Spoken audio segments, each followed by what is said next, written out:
Ballistic missile अग्नि prime का परीक्षण। भारतीय सेना की स्ट्रैटेजिक फोर्सेस कमांड ने डीआरडीओ के साथ मिलकर नई पीढ़ी की बैलिस्टिक मिसाइल अग्नि प्राइम का सफल परीक्षण किया। यह परीक्षण ओडिशा के डॉक्टर एपीजे अब्दुल कलाम द्वीप पर कल शाम करीब 7 बजे किया गया। यह मिसाइल परमाणु हथियार ले जाने में सक्षम है। Integrated guided missile development programme के तहत अग्नि प्राइम मिसाइल को देश ही में विकसित किया गया है।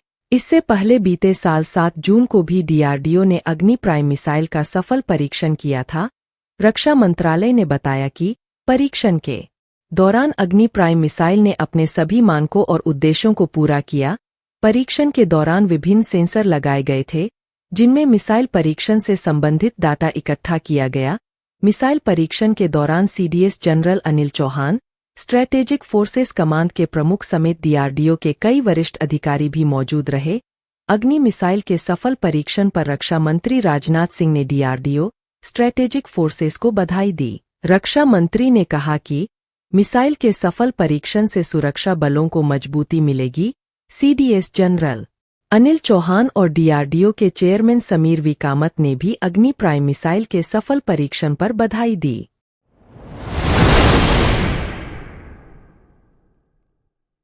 मुख्यमंत्री बने रहेंगे केजरीवाल। High court. दिल्ली के मुख्यमंत्री अरविंद केजरीवाल को अदालत से बड़ी राहत मिली है। दिल्ली हाई कोर्ट ने उस याचिका को खारिज कर दिया है जिसमें केजरीवाल को दिल्ली के सीएम पद से हटाने की मांग की थी। न्यूज एजेंसी एएनआई के अनुसार दिल्ली उच्च न्यायालय ने अरविंद केजरीवाल को दिल्ली के मुख्यमंत्री पद से हटाने का निर्देश देने की मांग वाली एक अन्य जनहित याचिका पर विचार करने से इनकार कर दिया। दलीलों के दौरान दिल्ली हाईकोर्ट ने मौखिक टिप्पणी करते हुए कहा कि कभी-कभी व्यक्तिगत हित को राष्ट्रीय हित के अधीन करना पड़ता है। हिंदू सेना नामक संगठन के अध्यक्ष विष्णु गुप्ता की ओर से दायर याचिका में दिल्ली उत्पाद शुल्क नीति घोटाले से जुड़े मनी लॉन्ड्रिंग मामले में केजरीवाल की गिरफ्तारी का हवाला देते हुए उन्हें सीएम पद से हटाने की मांग की गई थी। हालांकि कार्यवाहक मुख्य न्यायाधीश मनमोहन और न्यायमूर्ति मनमीत प्रीतम सिंह अरोड़ा की खंडपीठ ने कहा कि यह केजरीवाल का निजी फैसला होगा कि उन्हें मुख्यमंत्री बने रहना है या नहीं। फिर भी पीठ ने एक सूक्ष्म संकेत जरूर दिया। इसमें टिप्पणी की गई कि कभी-कभी व्यक्तिगत हित को राष्ट्रीय हित के अधीन करना पड़ता है, लेकिन यह उनका निजी फैसला है।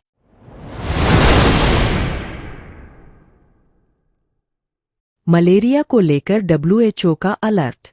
मच्छर जनित कई प्रकार की बीमारियों के कारण हर साल लाखों लोगों की मौत हो जाती है।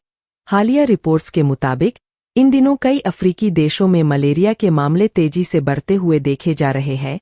स्थानीय मीडिया में छपी खबरों के मुताबिक पिछले कुछ महीने में इथियोपिया में मलेरिया के केस और मृतकों की संख्या में बड़ा उछाल आया है। यहां 8 महीनों में ही 32 लाख से अधिक मामले दर्ज किए गए हैं। पूर्वी अफ्रीकी देश के विभिन्न हिस्सों में बीमारी के तेजी से फैलने को लेकर चेतावनी देते हुए स्वास्थ्य मंत्रालय ने कहा, सभी लोगों को मलेरिया से बचाव को लेकर प्रयास करते रहने की जरूरत है। हर हफ्ते यहां करीब 70,000 लोग संक्रमित हो रहे हैं। स्वास्थ्य मंत्रालय ने कहा कि इस रोग के मामले अभी से काफी अधिक देखे जा रहे हैं। बरसात का मौसम बीमारी के प्रसार को और बढ़ा देगा। यह गंभीर संकट का समय हो सकता है। मलेरिया की रोकथाम को लेकर गंभीरता से प्रयास की आवश्यकता है। संयुक्त राष्ट्र कार्यालय ने कहा कि मौजूदा प्रकोप के परिणामस्वरूप इथियोपिया में मलेरिया से संबंधित मौतों की संख्या जनवरी में 611 से बढ़कर फरवरी में 764 हो गई है।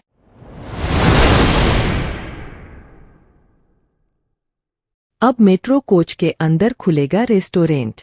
नोएडा मेट्रो रेल निगम ने एक्वा लाइन के सेक्टर 137 मेट्रो स्टेशन पर यह व्यवस्था की है। यहां मेट्रो के कोच में रेस्तरां बनाया गया है। इस रेस्तरां में बैठने की व्यवस्था मेट्रो कोच की तरह है। यहां 100 से अधिक लोग एक साथ खाना खा सकते हैं। यह प्रदेश का पहला मेट्रो कोच रेस्तरां है जहां पर आपको हर वो सुविधा मिलेगी जिससे आप अपने करीबी लोगों के साथ आराम से बैठकर लंच या डिनर का लुत्फ उठा सकते हैं। इतना ही नहीं, जन्मदिन की पार्टी या फिर बिजनेस मीटिंग भी आप यहां कर सकते हैं। Metro coach restaurant the coach का 19 अप्रैल को विधिवत उद्घाटन होगा। अभी यहां कर्मचारियों को प्रशिक्षण दिया जा रहा है। साथ ही आने वाले ग्राहकों के खाने के ऑर्डर भी लिए जा रहे हैं। शादी ब्याह और जन्मदिन के लिए मेट्रो कोच की बुकिंग 20 अप्रैल के बाद होगी। एक्वा मेट्रो के एक कोच को रेस्तरां की शक्ल दी गई है। इसके बाहर के एरिया को भी कवर किया गया है। ग्राहकों के बैठने के लिए कोच के अंदर और बाहर व्यवस्था की गई है।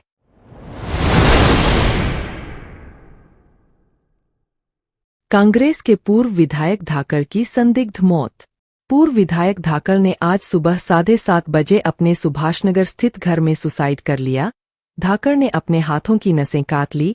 इसके बाद उन्हें महात्मा गांधी हॉस्पिटल में ले जाया गया, जहां डॉक्टर ने उसे मृत घोषित कर दिया। अभी चिकित्सकों का भी आधिकारिक बयान नहीं आया है। परिवार ने पुलिस को कोई रिपोर्ट नहीं है। पूर्व विधायक विवेक ने सुसाइड क्यों किया, फिलहाल इसके कारणों का खुलासा नहीं हो पाया है। धाकड़ बुधवार को भीलवाड़ा में लोकसभा चुनाव में कांग्रेस के प्रत्याशी सीपी जोशी की के नामांकन के दौरान जिला कलेक्टर कार्यालय में मौजूद थे और जोर शोर से प्रचार कर रहे थे। आज अचानक उनके सुसाइड करने से हर कोई स्तब्ध है। फिलहाल धाकड़ के शव को भीलवाड़ा महात्मा गांधी हॉस्पिटल की मोर्चुरी में शिफ्ट किया गया है और पुलिस जांच में जुटी है।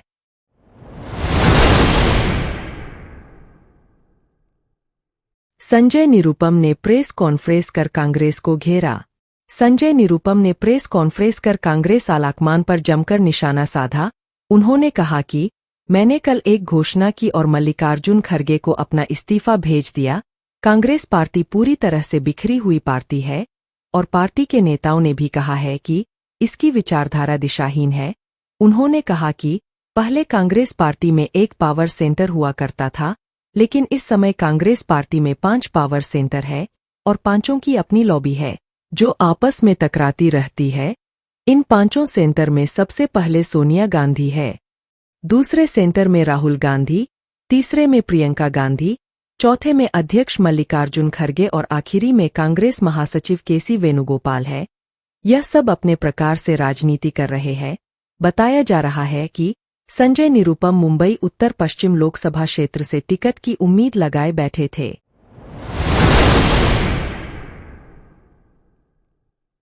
खत्म होगा विस्तारा एयरलाइन का संकट। विस्तारा एयरलाइंस का संकट जल्द ही खत्म हो सकता है। मीडिया रिपोर्ट्स के अनुसार इस हफ्ते के अंत तक एयरलाइंस की उड़ानें भी सामान्य हो सकती है। विस्तारा एयरलाइंस ने ही इसके संकेत दिए हैं।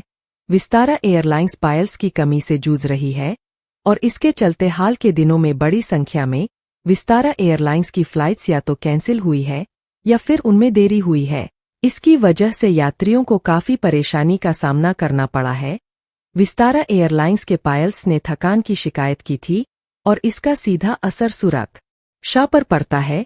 पायलट्स का कहना है कि वह अधिकतम फ्लाइट ड्यूटी की सीमा तक पहुंच गए हैं और थकान की वजह से वे जल्दी बीमार हो रहे हैं। विस्तारा एयरलाइंस के कई पायलट बीमार बताए जा रहे हैं। वहीं कई एयर इंडिया के साथ विस्तारा के विलय के बाद लाए जाने वाले सैलरी स्ट्रक्चर से खुश नहीं है और इसका विरोध कर रहे हैं।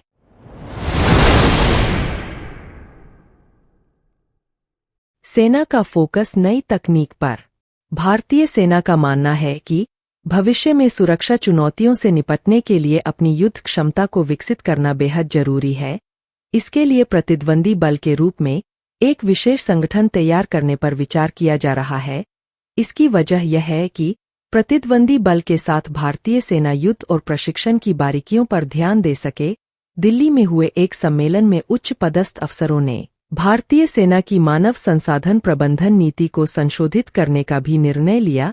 अफसरों का मानना है कि भविष्य में भारतीय सेना की तकनीक संबंधित आवश्यकताओं को पूरा करने के लिए मानव संसाधन प्रबंधन नीति का नवीनीकरण जरूरी है। इस दौरान भारतीय सेना के उप प्रमुख जनरल मनोज पांडे ने सैन्य कमांडरों और वरिष्ठ अधिकारियों को संबोधित किया। उन्होंने मौजूदा सुरक्षा माहौल की समीक्षा करते हुए भारतीय सेना की बहुआयामी रणनीति और केंद्रीय दृष्टिकोण की आवश्यकता पर जोर दिया। उन्होंने कहा कि सेना के तकनीक सक्षम और आत्मनिर्भर भविष्य के लिए सर्वोत्तम प्रणालियों को अपनाना जरूरी है।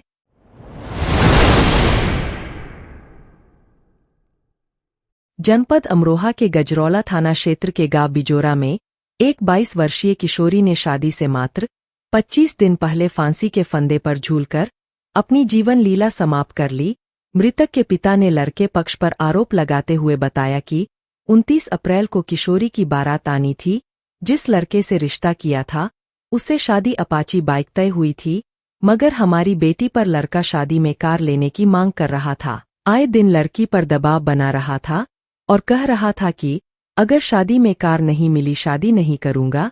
आज हम किसी कार्य के लिए बाहर गए हुए थे तो लड़की ने ऊपर वाले कमरे में फांसी लगा ली।